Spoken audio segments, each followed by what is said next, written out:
Personne n'a jamais vu Dieu. Moto moko te atikala komona Nzambe. Le Fils unique Mwana moko ya likinda qui est dans le sein du Père. oyo azali kati na tolo na tata. Et c'est lui qui l'a fait connaître. Ye wana nde asali ete ayebana. Prions tous ensemble. Tobondeli biso nyonso elongo. Bien-aimé Père Céleste,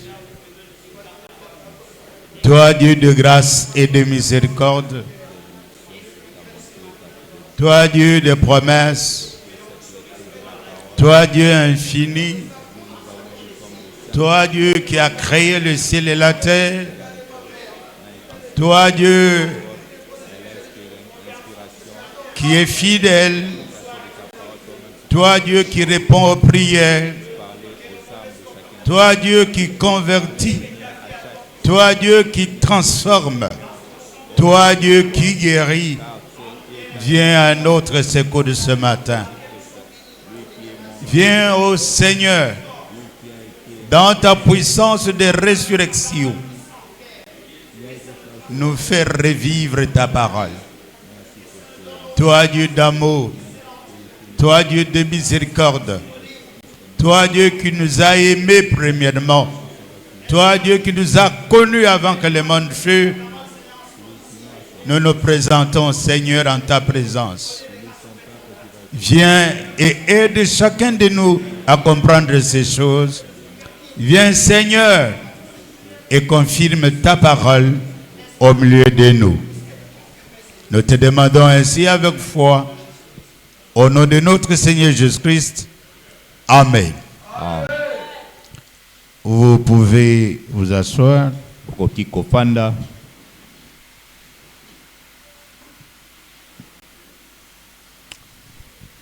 Oui, aujourd'hui nous sommes dimanche. Iyo lelo tozali mokolo ya eyenga. Et Dieu nous a donné une bonne matinée pour être autour de sa parole. Pe Nzambe apesi biso tongo ya malamu pona kozala zinga zinga na liloba na ye. Vous savez, chaque fois qu'on parle de Dieu, Boyebi mbala nyonso tozali kolobela na tina na Nzambe. il y a des gens qui pensent que nous jouons. Ezali na bato bako kanisa ete tozali kosakana. Il y en a qui ne font même pas attention à ce qui est dit. Eza pe na bato bazali kosala kebate na makambo ezali kolobama. Beaucoup viennent Ebele bazali koya. et sont assis dans le banc. Pe bafandi na bifandelo. Et ils ressortent comme ils étaient entrés. Pe babimi kaka lolenge bakotaki. Or, Nzoka, nous sommes dans un temps où Dieu est en train de rassembler son épouse. tozali na tango oyo Nzambe azali kosangisa mwasi ya libala na ye. Et pendant ce temps qu'il rassemble son épouse, Pe na tango oyo azali kosangisa mwasi na libala na ye. beaucoup de mensonges courent par-ci et par-là. Balokuta ebele ezali kopota bisika banso. L'objectif de la parole Tina oyo ya liloba est méconnu de plusieurs. yango eyebani te na bato ebele. Beaucoup suivent d'autres, Ebele na bato bazali kolanda bato mosusu. mais ils ne comprennent pas Kasi bazali kososola te. pourquoi Dieu parle. Pona nini Nzambe azali koloba. Pourquoi il y a des prédicateurs. Pona nini ezali na batei. Dieu dans tout ce qu'il fait, Nzambe na maemanso oyo asalaka. il montre qu'il aime l'homme qu'il a créé. Ye atalisaka ete alingi moto oyo ye akela. Dieu prend soin de chaque enfant qui vient à lui. Nzambe azwaka mokumba ya mwana nyonso ayaka epai na ye. Mais il y a beaucoup qui viennent Kasi ezali na ebele pe bayaka. parce qu'on les a forcés par leur mari, Eza po ete bapesaki etoli na nzela ya mobali na ye. parce que c'est la femme qui a insisté, eza po ete mwasi nde abetaki sete ou un camarade l'a appelé. to pe moninga moko nde abengaki ye. Mais nous savons que Kasi biso toyebi ete partout Jésus était bien attendu. bisika banso oyo Yesu azalaki kozelama malamu, Quand il parlait, na tango oyo azalaki koloba, cela provoquait de l'amour dans ceux qui l'entendaient. yango ezalaki kobota bolingo na moto nyonso azalaki koyoka ye. L'amour est quelque chose que Dieu donne. Bolingo ezali eloko moko Nzambe apesaka. Sans l'amour dans votre cœur, Kozanga bolingo kati na motema na yo, pour ce que Dieu fait, pona oyo Nzambe asalaka, pour ce que Dieu dit, pona oyo Nzambe azali koloba, vous ne comprendrez pas la chose. wana pe okososola likambo te. Ces jours, on a répété plusieurs fois au cours des siècles, Kambo ezalaki kozongela bambala ebele kati na bikeke, mais les hommes et les femmes kasi mibali pe basi font toujours comme s'ils n'ont rien entendu. bazali kosala kaka lokola nanu bayoki eloko te. Ils s'habituent à l'église, Bazali komesana na eklesia, ils s'habituent avec des frères. bakomesana na bandeko. Il a la Bible mais il ne lit jamais cela. Azali na Biblia kasi atangaka yango te.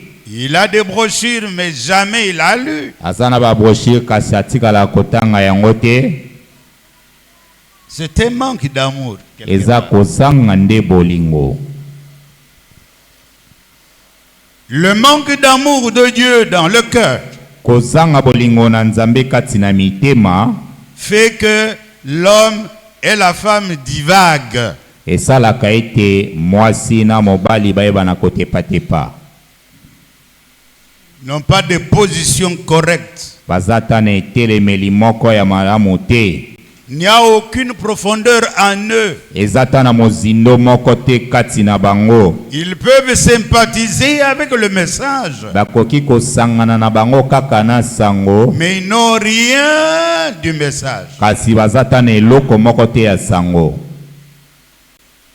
Et beaucoup, Kasi ebele pe quand ils viennent, tango bazali koya, ils s'attendent à recevoir quelque chose du pasteur bazali kozela nde bazwa eloko moko epai ya mobateli, ou de la part d'un frère. to pe azwa ngo epai ya ndeko moko boye. Mais ils ne voient pas plus loin. Kasi azali komona mosika te. Ils ne se posent même pas la question pourquoi on vient ici. Azali komituna ta motuna te pona nini tozali koya awa. Nous avons eu beaucoup de titres. Tosi na kozala bibengelo ebele. Et quand on cite un titre, Et les fanatiques sautent. tango bapesi kaka mokonza moko bato balandaka bapimbwe, Ils jubilent. basote, Ils sautent. bapimbwe, Mais dans son cœur, kasi na motema na ye il n'a rien de Dieu. azata na eloko moko te ya Nzambe. Autrement, c'est un hypocrite. Na lolonge mosusu azali moto ya bilongi mibale, Il ne connaît pas ce qu'il fait. po ayebi eloko azali kosala te. Et beaucoup disent, Pe ebele bazali koloba, oh, si moi j'étais du temps où Jésus était crucifié, o stoki ngai nazalaki na tango babakaki Yesu na ekolosu, je pouvais être de son côté. nga nalingaki penza nazala ne na ngambo ya Yesu. Menteur. Lokuta, Ce que tu fais maintenant makambo ozali kosala sikawa, prouve que si tu étais en ce temps-là, yango wana nde ezali kotalisa soki ozalaki na tango wana, de quel côté tu allais te retrouver. na ngambo nini oyo olingaki ozwama. Bien-aimés, nous faisons un effort Balingami tosalaka makasi pour que la préparation de l'épouse po ete kolengelama ya mwasi na libala soit vraiment effective. eza yango pene ekoma malamu. Que l'homme et la femme Pe mwasi na mobali puissent comprendre que nous sommes des pèlerins sur la terre basosola ete tozali baleki nzela na se ya mabele et oyo, que nous avons le désir. ete tozali na posa moko Nous avons l'amour de Dieu toza na bolingo na Nzambe pour obéir à chaque parole que Dieu nous a donnée. pona kotosa na liloba nyonso Nzambe apesi na biso. Beaucoup sautent. Ebele bazali kopimbwa, Ils se choisissent des assemblées bazali komi ponela balosambo où ils savent o bango bayebi ils ne seront pas suivis. ete bakolandela bango te, Où ils savent o bayebi que là, quand ils vont là-bas, ete na esika wana ntango ce bakendaka qu'il fait ne sera pas connu. makambo azali kosala koyebana nango te, Mais ils oublient kasi bazali kobosana que Dieu a un œil et il voit. ete Nzambe aza na liso moko pe amonaka. Amen. Rien ne peut lui échapper. Eloko moko te koki koleka amonango te. Si tu échappes au contrôle de frères et sœurs, soki oleki ete bamoni yo te pa bandeko mibali pe ya basi, si tu échappes à l'œil de policier, soki oleki na miso ya bambolombolo, si tu échappes soki oleki à tout ce qui peut être vu, na nyonso oyo bato nyonso bakoki komona, mais tu n'échapperas pas à l'œil de Dieu. kasi yoyeba ete okoleka na liso na Nzambe te. Que tu ailles au fond de la mer, ozala na se ya mai ya monene, Dieu va te voir. Nzambe akomona yo. Que tu ailles à la montagne, okende ata na ngomba, Dieu voit mieux clair. Nzambe amonaka polele malamu. Nous ne sommes pas une église Biso tozali eklezia moko te parce que nous nous habillons bien, po ete tolataka malamu, parce que nous avons un prophète blanc, o po ete toza na mosakoli ya mondele, ou parce que nous avons un bon édifice. o po toza na ndako moko ya malamu. L'église, ce n'est pas cela. Eklezia ezali makambo wana te. L'église, Eklezia c'est Dieu dans votre cœur. ezali Nzambe nde kati na motema na yo, Le Saint-Esprit en vous, molimo mosanto kati na yo, l'espérance de la nde gloire. yango wana elikia na kembo Ça, wana sur la terre, na se ya mabele. pour le christianisme, Pona kimoklisto c'est un point fondamental. yango ezali litono moko ya motuya Ça doit koleka, aider chacun de nous. esengeli esunga moko na biso. Chaque enfant de Dieu Mwana na Nzambe moko na moko doit être construit en lui. esengeli atongama nde kati na ye. Il doit avoir d'abord la foi. Esengeli azala nanu na kondima, Mais la foi ne doit pas rester sans œuvre. pe kondima wana esengeli etikala kozanga misala te. Et avant que la foi travaille, Esengeli ete kondima nde esala mosala. cela doit venir de la parole de Dieu. Yango esengeli euta na liloba na Nzambe. Puisque la Bible dit, Po ete Biblia elobi la foi vient de ce qu'on entend po ete kondima euyaka na oyo toyokaka, et ce qu'on entend de la parole de Dieu. pe oyo tozali koyoka nde na liloba na Nzambe. Frère, il y a même des choses qui sont là au tableau, Ndeko ezali na makambo ezali atakuna na mikuna, qui nous enseignent, ezali kolakisa biso, qui nous disent ezali koloba na biso que quand tu as la foi véritable qui vient de Dieu, ete ntango oza na kondima ya solo euti na Nzambe, ajouter bakisa à la foi likolo ya kondima na yo ce vertu. banguya wana. La vertu, Nguya wana la connaissance. boyebi, À la na connaissance, boyebi la tempérance. komikanga, À la na tempérance, komikanga la patience. motema molai, À la na patience, motema molai la piété. kibonzambe, Et à la piété, likolo ya kibonzambe l'amour fraternel. bolingo ya bondeko. C'est là où il y a un problème. Ezali wana nde esika likambo ezali. L'amour de frère. Bolingo ya bondeko, L'amour de votre prochain. bolingo ya mozalisi na yo, L'amour de tout ce que Dieu fait. na bolingo ya maemaso Nzambe azali kosala. Pour que tu sois vraiment un frère bien ancré, Po ete ozala pena ndeko moko ya malamu avandisami, il faut que cet amour-là esengeli ete bolingo wana vienne de votre cœur. euta nde kati na motema na yo. Quand cela ne reste pas dans la tête Yango comme une théorie, etikala na moto lokola malakisi kaka te, mais que tu puisses être sûr kasi yo ebana kolandela malamu que la base est réelle. ete moboko ezali malamu. Malgré toutes les divisions qui viennent, Ata kokokabwana ebele ezali koya. faites attention, Sala keba. les divisions Kokabwana n'ont rien à voir. ezata na eloko moko te ya kozwa. C'est l'ennemi Ezande monguna qui amène les divisions. yende amemaka kokabwana. Mais un enfant de Dieu bien bâti Kasi mwana na Nzambe atongami malamu fera attention à tout ce qui peut diviser. akosala keba na mayemaso ekoki kokabola. Dieu nous avertit Nzambe azali kokebisa et biso nous demande d'être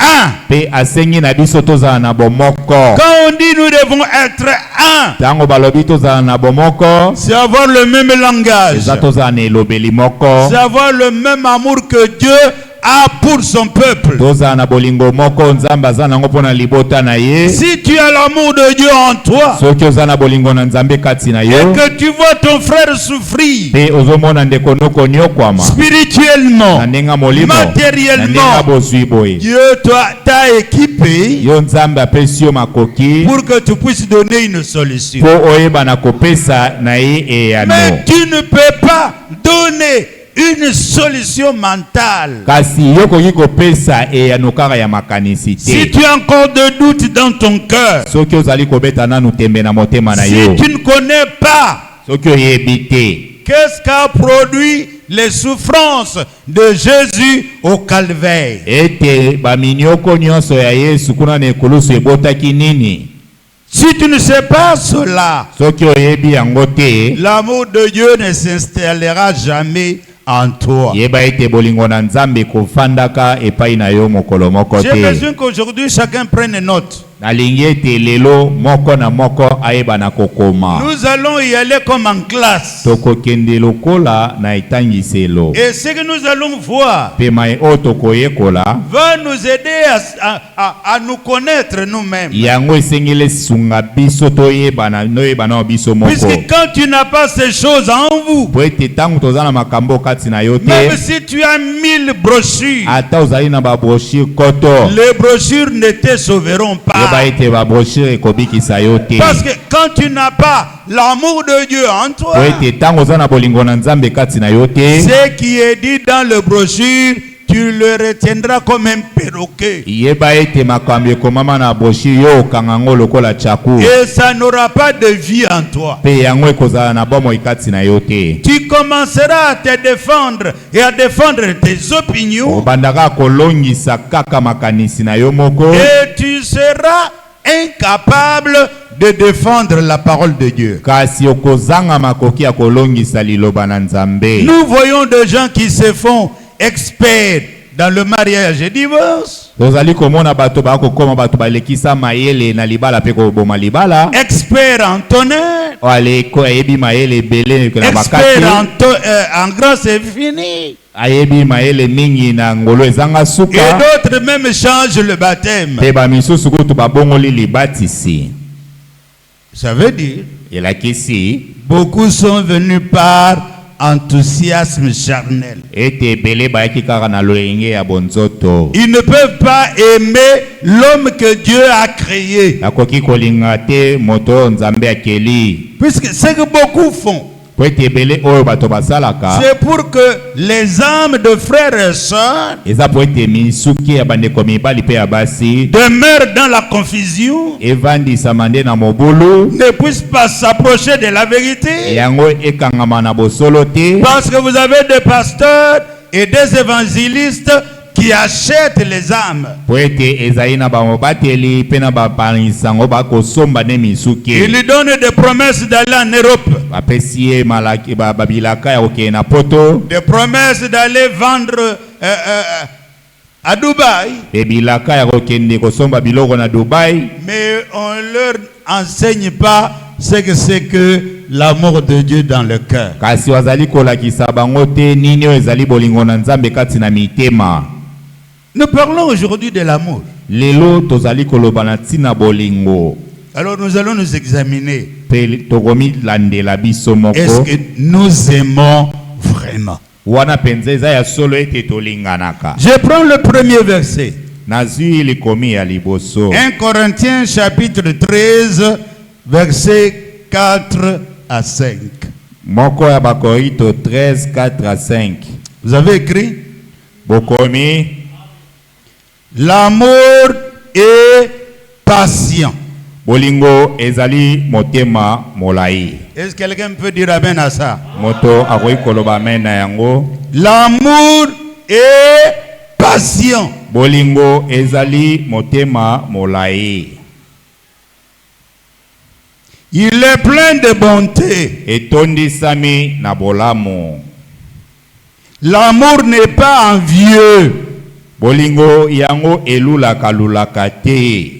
L'amour ne se vante pas. Bolingo yango pe emikumisaka te. Il ne s'enfle pas d'orgueil. Etondisamaka pe na lolendo te. Il ne fait rien de malhonnête. Bolingo esalaka eloko moko te ya mabe. Il ne cherche pas son intérêt. Pe elukaka kaka litomba ya ye moko te. L'amour ne s'irrite pas. Bolingo yango etombokaka te. Il ne soupçonne pas le mal. Pe bolingo yango kanisaka mabe te. Quand nous regardons autour de nous, kasi tango tokotala zinga na biso, et dans tous les pays, pe na mboka mobimba, ces caractéristiques ici, bizaleli oyo, on ne les trouve pas facilement. ezali pona komona yango bazwa yango na petete. Les gens ne réfléchissent même pas. Bato kutu bakanisaka te. Ils parlent bazali koloba pour condamner vite. Mais il n'a jamais essayé de savoir qu'est-ce que Dieu dit nini oyo nzambe alobi dans le cas comme celui-ci. Na likambo lokola likambo yo. Les chrétiens d'aujourd'hui bakristo oyo ya lelo sont vraiment impatients. Baza penza bato bazanga motema molai. Il veut avoir tout et aujourd'hui. Pe balingi kozala na makambo nyonso kaka lelo. Il est incapable d'attendre. Azangi makoki ya kozela. Il est incapable d'examiner. Azangi makoki ya kolandela. Il est incapable de dire, mais dans ce cas, qu'est-ce que Dieu dit? Azangi kutu makoki ya koloba ete na likambo nzambe alobi nini. Même si on donne des prophéties, ataba pesi bisa kwa examine. Yo landela yango. C'est l'amour de Dieu qui va vous pousser à examiner tout ce qui entre dans votre oreille. Eza bolingo na nzambe nde kotinda olandela maemaso o ekotaka na litoi na yo. Beaucoup de nos sœurs ne sont pas patientes. Ebele na bandeko na biso ya basi bazangi motema molai. Et beaucoup de frères aussi. Ebele pe bandeko mibali pe. Il entre dans une histoire. Bakoti na makambo moko boye. Il ne demande jamais conseil. Azali koluka ta otuna tolite. Il prend la parole de son papa. Ya zuka wa maloba ya papa na ye. Ou de sa grand-mère. Tope ya koko na ye. Il pense que c'est cela, c'est qui suffit pour lui. Ye azu yango akanisi yango ekoki pona ye. Non, bien-aimé frère. Te balinga mi bandeko. Fais un effort. Salamakasi. Que l'amour de Dieu ete bolingo na nzambe te donne ces choses. Epesa yo makamboyo. Être patient. Kozala motema molai. Qu'est-ce que cela veut dire? Elakisi nini? Ne sois pas pressé dans la vie. Kozala na lombango te na bomoi. Examine chaque cas. Landela likambo moko na moko. Est-ce que c'est conforme à la parole? Ete likambo wana elongo bani na liloba.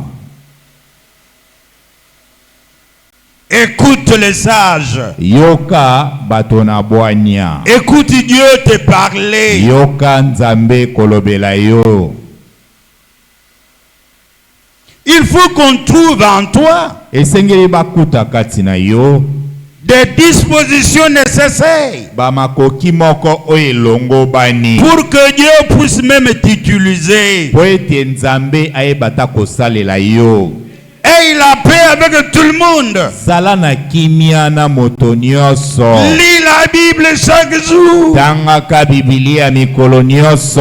Puisque en lisant la Bible chaque jour, po ete na kotangaka Biblia mikolo nyonso, c'est à ce moment-là que tu vas savoir eza na ntango wana nde si koyeba tu as l'amour de Dieu ou pas. soki oza na bolingo na nzambe to oza na yango te. Moindre pépin, mwa likambo mokie kaka tu injuries, ofingi, tu te vantes, ozali komikumisa, tu dis qu'il n'y a que toi qui connais les choses. ozali koloba eza kaka yo nde oyebi makambo. Or, quelqu'un qui a l'amour, ozoka moto aza na bolingo, il ne cherche pas son intérêt. alukaka litomba ya ye moko te. Il ne s'irrite pas. atombokaka te. Il se met à la place de l'autre. Ye amitiamaka na esika pe ya moto mosusu. Jésus dit, Yesu alobi, faites aux autres sala na bato mosusu ce que vous voudrez qu'on fasse pour vous. makambo oyo olingi basalela pe yo. Frère, Ndeko, ces choses ici makambo oyo devaient être pleines en nous. esengelaki evandisama nde kati na biso Pour que quand on pose un acte, po ete ntango tosali eloko moko que le monde ne puisse rien à redire. pe mokili ebana kowangana ta moko te. Mais aujourd'hui, Kasi lelo quand un frère ou une sœur pose un acte, ntango ndeko mwasi to ya mobali asali kaka likambo moko, les gens là que nous disons qu'ils n'ont pas Dieu, bato biso tolobaka baza na nzambe te ils wana, disent que la Bible est énervée par ceux qui prétendaient être de vrais frères. alobi omoni Biblia etomboki mpona bato bazali komilobela ete bazali bandeko. Beaucoup oublient Ebele bazali kobosana que dans 1 Corinthiens, na moko ya bakolito chapitre 16, chapitre 16 verset 14, verset 14 il est dit ekomami que tout ce que vous faites ete maema so bozali kosala soit fait esalema avec violence. na kanza nyonso, Que cela soit fait yango esalema avec amour. na bolingo. Amen. Bien-aimés, nous voulons les choses très simples. Ndeko biso tolingi biloko moko ya bopolo. Puisque les choses simples tiennent les grandes. Po ete eza biloko ya mikiende esimbaka ya minene. Et l'habitude de prier Dieu Zalaka na momesano ya kobondela nzambe, qu'il vous donne son amour. ye apesa bino bolingo na ye, Que cela s'installe en vous. pe bolingo wana evanda nde kati na bino. C'est comme ça que même dans le psaume Eza bongo ata na banzembo 143 verset 8, 143 verset 8 il est dit, ekomami, dès le matin, uta na tongo Dieu, nzambe fais-moi entendre ta bonté. pesa ngai nde namona bolamu na yo, Car je me confie en toi. po ete nalaki komipesa epai na yo. Fais-moi connaître le chemin où je dois marcher. Lakisa ngai nzela esengeli natambola, Car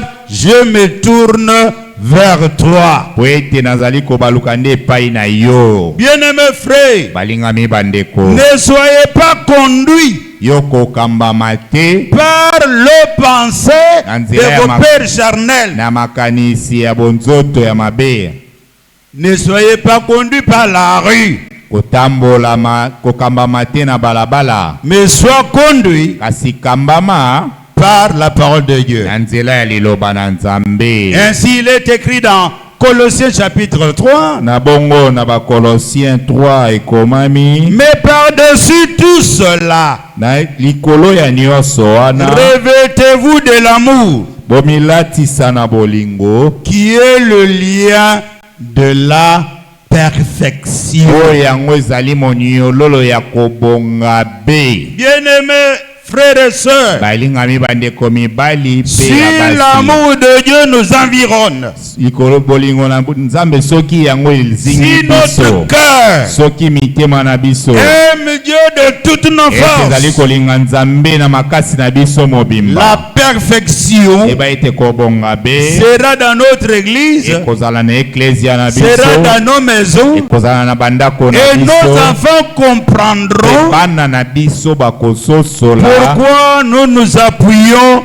sur la parole de Dieu. pona nini biso tozali konyekamela nde liloba na nzambe. Si vous prenez Proverbe chapitre 3, soki bozwi Proverbe chapitre 3 de 3 à 4, 3 à 4 il est dit ekomami que la bonté ete bolamu et la vérité pe bosolo ne t'abandonnent pas. ekosundola yo te. Frères et sœurs, ndeko mibali pe ya basi attache-le à ton cou. kanga yango na kingo na yo. Écris-le sur la table de ton cœur. Koma yango na mesa ya motema na yo. Tu trouveras ainsi wana nde okomona boye grâce et bon sens ngolu pe lolenge ya malamu aux yeux de Dieu na miso na nzambe et aux yeux des hommes. pe na miso ya bato. Est-ce qu'on peut acclamer le Seigneur Jésus-Christ? la kolo Yesu Kristo maboko. Fais un effort de trouver grâce Sala makasi ya kozwa ngolu et bon sens ya lolenge ya malamu aux yeux de Dieu na miso na nzambe et des hommes. pe na miso na bato. Si les hommes te condamnent aujourd'hui, soki bato bazali kokatela etumbu c'est lelo qu'ils ont vu oyo bango bamoni que en toi ete kati na yo l'amour de Dieu n'y demeure bolingo na pas. nzambe yango evandaka kuna te. Or l'apôtre qui ceci, nzoka Toma akomi boye 1 Jean chapitre 4 verset 16. moko ya bayoani 4:16. Est-ce que nous aussi nous pouvons parler comme ça? biso pe tokoki koloba bongo.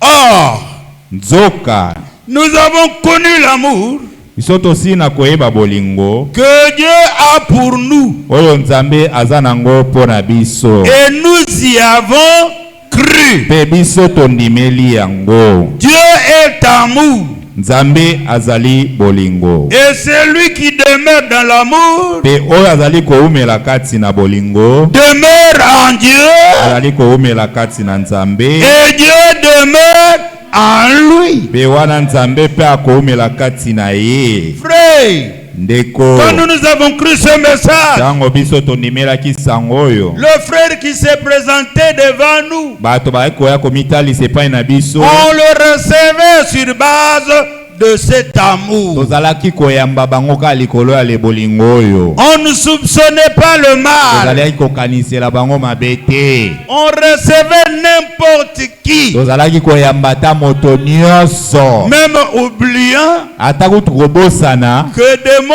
peut nous envoyer aussi des personnes dans nos milieux. ete bademona bakoki kotindela biso bato ata na bandako na biso. Mais Dieu nous avait avertis. kasi nzambe akebisaka biso Soyez vigilants. ete bosenzela malamu. Amen. Soyez prudents. bozala bato na ekenge. Vérifiez tout. bolandela nyonso. Est-ce que c'est clair? ezali polele. Éphésiens chapitre 4 verset 2. Efeso chapitre ya minei nzela ya kotanga ya mibale. En toute humilité et douceur, nakomikitisa nyonso pe na bopolo avec patience, elongo na motema molai supportez-vous les uns les autres boyika na bampiko moko likolo ya basusu dans l'amour. kati na bolingo. Alléluia. Amen. Que ça soit dans le foyer. ezala kati na mabota.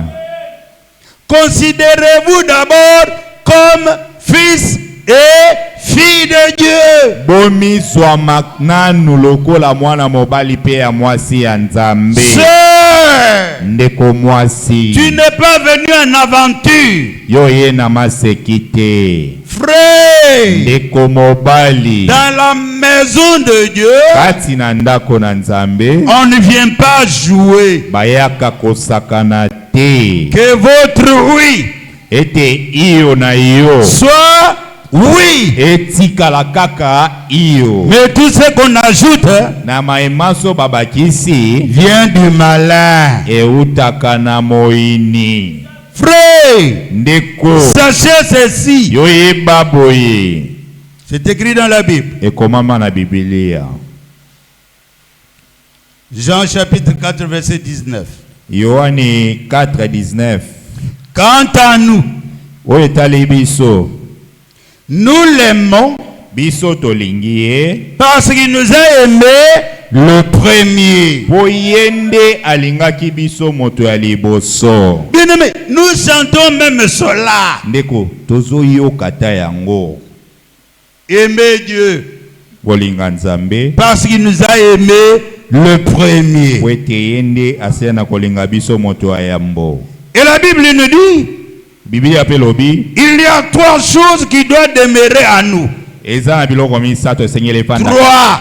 Biloko misato. Et de ces trois choses, Pe na kati na biloko misato. le reste va s'ajouter. Pe mosusu misusu nyonso wana ekoya kobakisama. Vous voulez qu'on lise cela? Kolingi totanga yango. 1 Corinthiens chapitre 13, verset 13. Moko ya Bakorito 13 verset 13. Maintenant donc, Sikawa bongo. ces trois choses restent. Biloko oyo misato etikala. La foi, Kondima.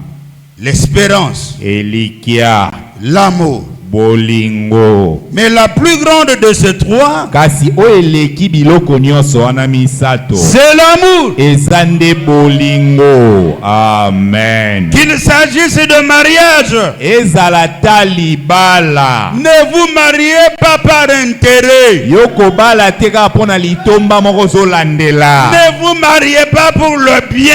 Kobala te polandi bozui. Les biens peuvent venir Ozui yango eyaka. et les biens peuvent Pe partir. yango pe koki pe kokende na yango. N'envie pas quelqu'un d'autre. Kolula moto mosusu te. Dieu qui a donné à ce quelqu'un d'autre, Nzambe apesi na moto mosusu il wana. peut aussi te donner des choses meilleures. Akoki pe kopesa na yo makambo ya malamu. À part le Saint-Esprit Libanda ya molimo mosantu. que Dieu donne à ses fils et ses filles, Oyo Nzambe apesaka na bana na ya mibali pe Dieu ya a basi. donné à l'homme Nzambe apesa na moto. sa femme. Nde eza nde apesa nde mwasi.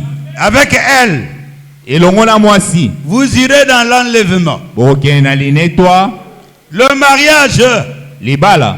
ce n'est pas le bien, Ezaka bozui oyo tomonaka te.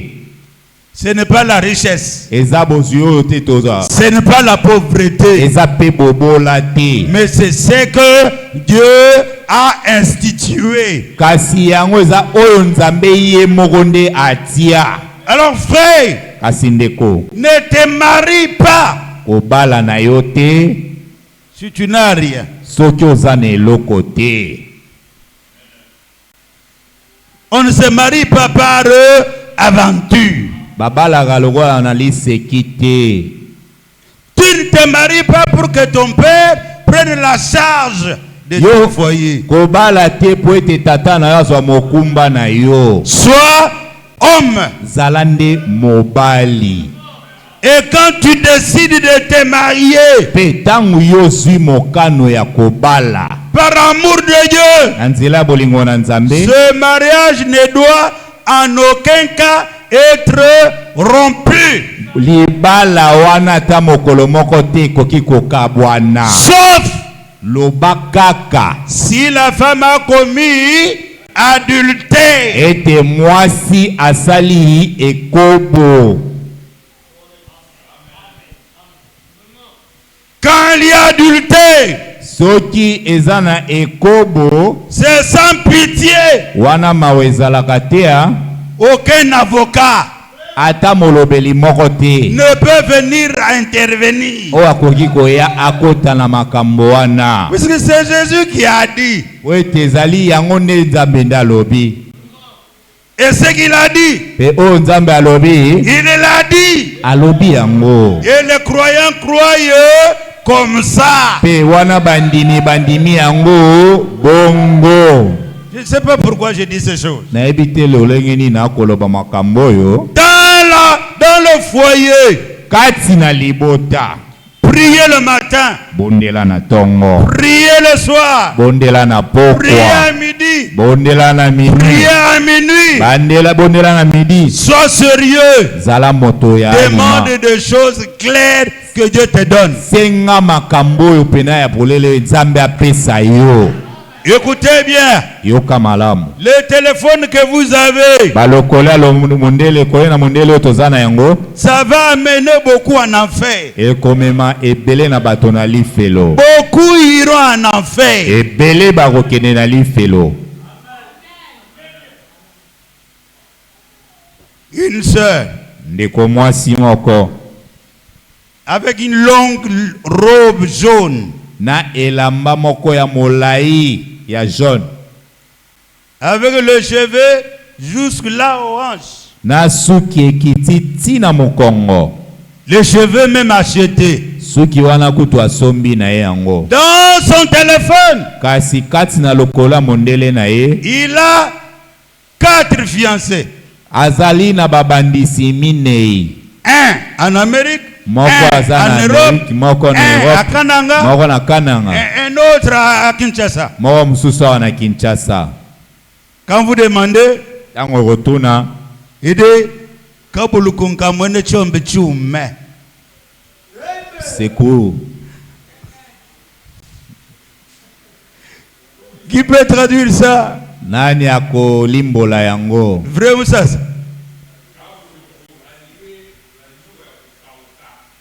Hein? Non. Kabuluko nkamwena chombe chume.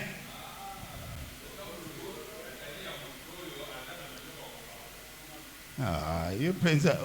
Mone kisha se baby sibino eh? Qui ne baby sibino pensa? Sœur Naomi, tu peux? Eh, elle n'a pas entendu. Hein? Essaye.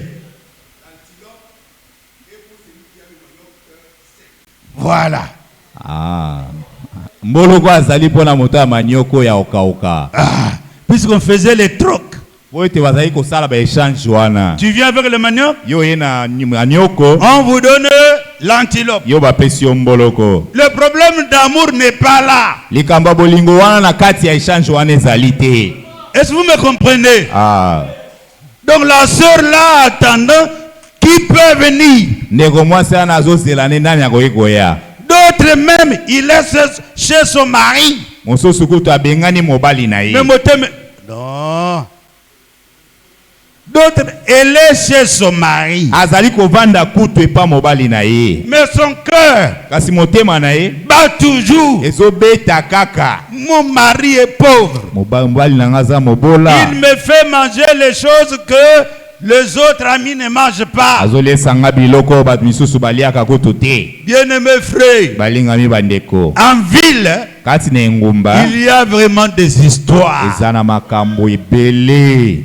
Les gens ne lisent plus la Bible. Bato batangaka lisusu Biblia te. Même un papa, Ata papa il dit à sa fille, alobi na mwana ya mwasi. va chercher, Me yo kende koluka te.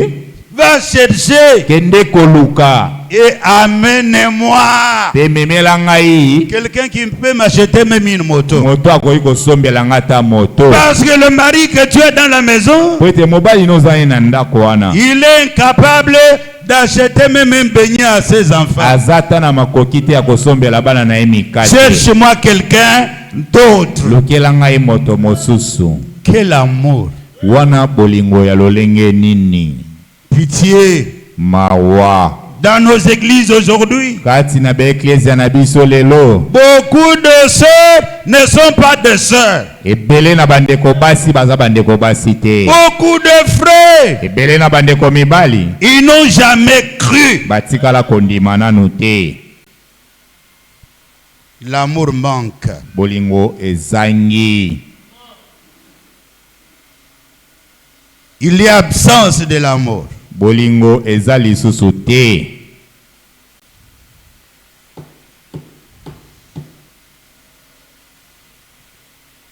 Est-ce que vous êtes avec moi? Wana bozali longo na ngai Aujourd'hui, c'est un peu dur, elo ezali penza mwa mokuwa puisque vous n'aurez pas Branham a dit ici maintenant. po ete awa bokozwa Branham alobi te.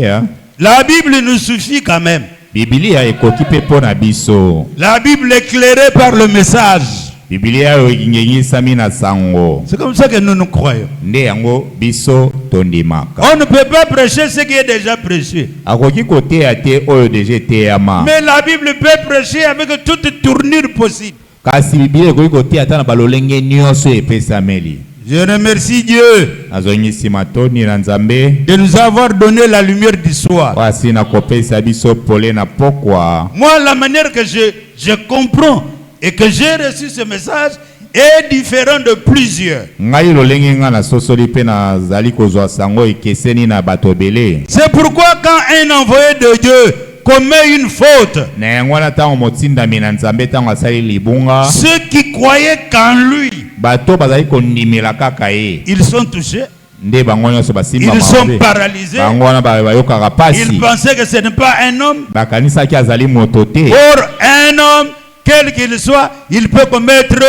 une erreur. Nzoka moto ata lolenge nini azali akoki kosala libunga. Mais la Bible nous dit, Biblia elobi na biso en toute humilité na komikitisa nyonso et douceur, pe na bopolo et avec patience, pe na motema molai, supportez-vous les uns les autres. toyika na bampiko moko likolo ya Quand basusu. le mari, Tango mobali il porte les pantalons troués, alati pantalo etoboka, ce n'est pas la fin. wana ezali suka te, Ne l'abandonnez pas kosundola ye te. parce qu'il est en pantalon d'un combat. Opo alati pantalo ya tombola. Bien-aimés frères, Bandeko moi, ngai j'avais le polo rouge Ngala de za- Tombola. nazala kolata polo ya rouge ya tombola, Et le pantalon là, velours, vélo, pantalo ya velours bleu. oyo ya blé. J'ai eu ça où? Nazwaki yango wapi?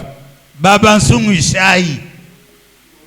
Na bato ya babwatu babamba babilamba wana tombola. Venez m'aider à choisir. Oboya bopona wana tombola Mon bopona. épouse n'a pas tenu compte de cela Mwasi nanga atalaki yango te. et n'a pas vu le bien dans le présent. Amonaki te bozwi na tango wana. Mais elle croyait Kasi azali kondima. que le Dieu que nous croyons, Ete Nzambe oyo tozali kondimela, il exaucera nos prières. ye akoyanola libondeli na biso. Frère, moi j'aime des femmes comme ça. Kasi nga nalingaka basi nde ya lolenge wana. Il aime l'homme, Alingi mobali non pas pour ses biens, eza te mpo na bozwi aza non nango, pas pour sa voiture, eza te mpo na mutuka aza na yango, mais il vient au foyer kasi aye na libala puisqu'elle a l'amour de Dieu en po elle ete aza na bolingo na Nzambe kati na ye, pour constituer un po ete foyer. bayeba na kotonga libota. Alléluia! Amen. Constituez votre foyer. Tonga libota oyo ya yo On t'a mis au monde. aboti yo, Toi aussi, yo pe mais au monde. luka obala obota. Mais il y a des sœurs Kasi eza na bandeko basi et des frères qui sont comme des bandeko serpents. mibali pe baza lokola banyoka. Abwakima qui accueilli. Ye akendaka kaka bwaki maki ake na ye, Il ne sait pas. ayebi Le ata te reste c'est quoi? o nini oyo etikali Et yo quand etali le ye te. serpent sort de son œuf, Pe ntango nyoka abimaka na liki na ye, il ne cherche pas sa mère. alukaka na ye kutu mama na ye te. Un serpent n'est pas comparé à un chrétien. Nyoka tokoki kokokanisa ye na mokristo te. Nous manquons vraiment l'amour de Dieu. Tozangi penza bolingo na Nzambe. Je me demande. Nazali komituna, Non. Ce monde sera brûlé. Mokilio ekotumbama. Los Angeles a pris feu. Los Angeles kune zwaki moto. Vous savez, dans ce pays-là, Webi kuna na mboka wana tous les farceurs, bato nyonso bayauli nyonso. tous les hommes de Hollywood, Bato nyonso ya ba mokili lolenge ya sika wana. ils ont fait leur programmation dans leur ville. Basi kolenge la makambo ya mboka na bomo ina bango. Et ils ont donné 0 à Dieu. Pe bazui bache libongo tolo epai na Nzambe. Est-ce que vous êtes avec moi? Bozale longola ngai. Dieu qui a créé le ciel et la terre. Nzambe oyo akelaki likolo na mabele. Une prostituée, Mwasi ndumba moko mal habillée, oyo alati mabe. réservée pour le verre. Oyo alengelami mpona michopi. Il donne 0 à Dieu. Ye azopesa Nzambe libongo tolo. Et il donne 11 points aux stars. Pe azui apesi 11 points na bastar. Bien-aimés, Balingami. ce que vous dites aujourd'hui, Makambo bozali koloba lelo. vous payerez pour cela. Eba ete okofuta pona yango. Sa maison a été brûlée. Bandako na bango bastar wana nyonso etumbami. Qui a eu beaucoup de points. Sikoyo nani azui ba point ebele. Et c'est Dieu Ezali Nzambe. ou ces hommes-là vantards. To peza bato wana ya komikumisa wana. Donc les vantards ont eu 0. Bato wana ya komikumisa bango nde bazui libungu tolo. Tout est brûlé. Nyonso eziki. Et ils ont vu cela de leurs yeux. Bamoni yango na miso na bango. Qu'est-ce que c'est? Wana ezali nini? Manque d'amour de la parole de Dieu. Kozanga bolingo na liloba na Nzambe. Manque d'amour de discerner. Kozanga bolingo ya kokukola. La Bible dit, Bibi elobi 1 Pierre chapitre 4 verset 8. moko ya bapetelo chapitre 4 verset 8. Avant tout, Yambo nyonso ayez un amour ardent les uns pour les autres. bozala penza na bolingo moko ya makasi ba moko likolo ya basusu. Car Wete l'amour bolingo couvrira une foule de péchés. ezipaka efufu ya masumu. Les foyers qui divorcent, Libote ezali kokabwana. les femmes qui pensent à d'autres maris pendant qu'ils sont dans leur maison. Basio bazali na kokanisa mibali mususu tango bazana ndako ya libala deja. Ça montre vraiment Ezali kotalisa que l'amour de Dieu n'était pas en eux. ete bolingo na Nzambe ezali kati na bango te.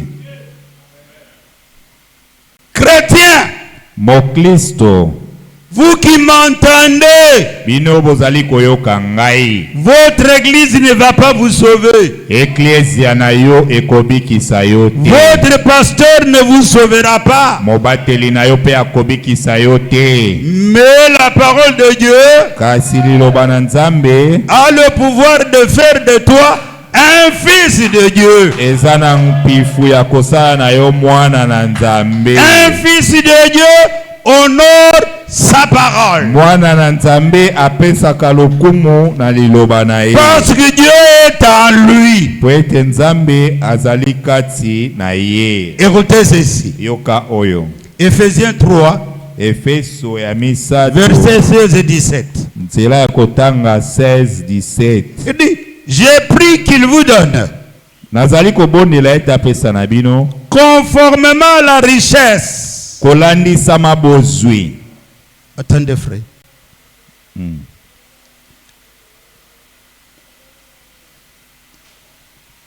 J'ai pris qu'il vous donne, Nazali kobondela ete apesa bino. conformément à la richesse de sa gloire, Kolandisa mabozwi ya kembo na ye.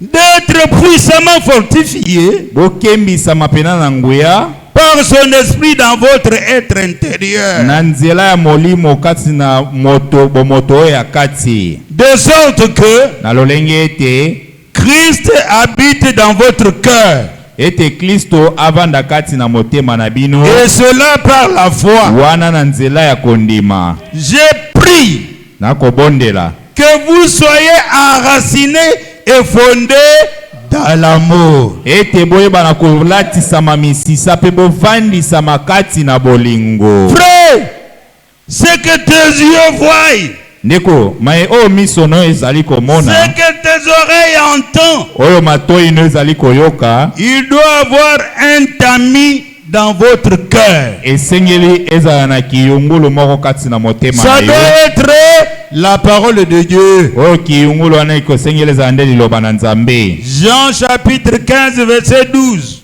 Jean 4, 15 Jean 15, verset 12. verset 12. Voici mon commandement. Tala malakisi na ngai, etindelelo na ngai.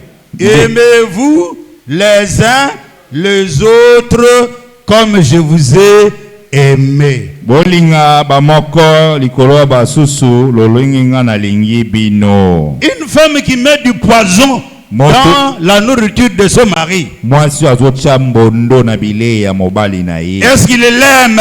Wana penza alingi ye. Est-ce qu'elle est enracinée dans l'amour? Wana pena avandisami kati na bolingo. Est-ce qu'elle copie le Seigneur? Wana azali penza kolanda kolo. Oh bien-aimé frère, Oh balingami bandeko. le cœur de plusieurs se trouve être brisé Mitema ya bato ezali kozwa ya kozikisama par le fond semblant de l'amour. na nzela ya kopesa bolingo ya lokuta. Des gens sont venus Bato baye avec des jupes longues, na ba diplôme avec des fleurs, na ba fleur, mais rien dans le cœur. kasi na motema eloko te. Aujourd'hui, la publicité de nos sœurs, c'est chercher un mari à tout prix. Lelo kopanza sango ya bandeko na biso ya basi ezali nde koluka mobali na lolenge nyonso. Elle cherche à avoir même le mari d'autrui. Pe azoluka azwa ata mobali ya bato. Quelqu'un dit, Moto moko alobi Dieu m'a donné une prophétie. Nzambe apesi yo esakwa. Et cette prophétie, Esakwa wana je dois aller prendre cette femme-là qui est dans son mariage. sengeli nakende kozwa mwasi oyo aza kati na libala na ye wana. Ça ne me dit rien. Wana ezolobela ngai eloko te. Je vais moi l'épouser. Ngai sengeli nabala ye. Or, la Bible dit, Zoka Biblia elobi c'est lui qui épouse oyo ake kobala une femme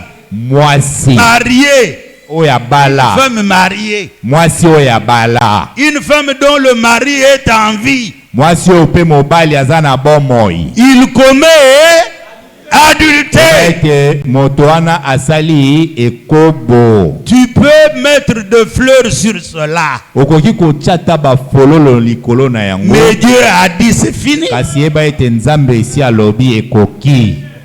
Personne n'a jamais vu Dieu. Moto moko te atikala komona Nzambe. Si nous aimons les uns les autres, Soki tozali kolingana ba moko pe basusu, Dieu demeure en nous. wana nde Nzambe avandi kati na biso. Et son amour Pe bolingo na ye est parfait en nous. ebongi kati na biso. Est-ce qu'on peut acclamer le Seigneur Jésus-Christ? Kobetela kolo Yesu Kristo maboko. Aucun prédicateur Ata motei moko te n'a le droit de changer ce que Dieu a dit. azata na mpifo ya kobongola Nzambe alobi. Si quelqu'un dit, Soki moto moko alobi j'aime Dieu, ete nalingaka Nzambe, alors qu'il déteste son frère, kasi azali koyina ndeko na ye, c'est un menteur. moto wana aza lokuta. En effet, Na lolenge mo si quelqu'un n'aime pas son frère soki qu'il siko voit, moto azali kolinga ndeko oyo azali komona te, comment peux-tu aimer Dieu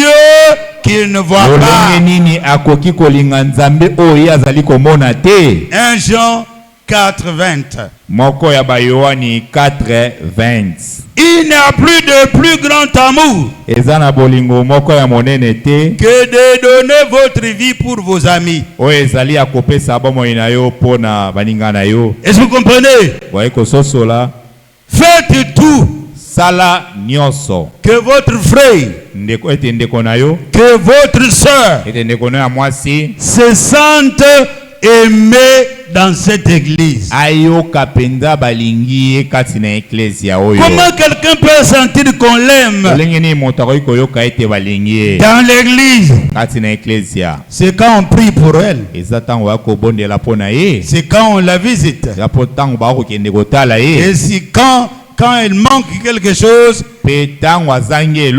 sans être envoyé par quelqu'un, Dieu vous inspire, vous passez à l'endroit et vous faites un geste, le frère ou la sœur trouve que Dieu m'a visité.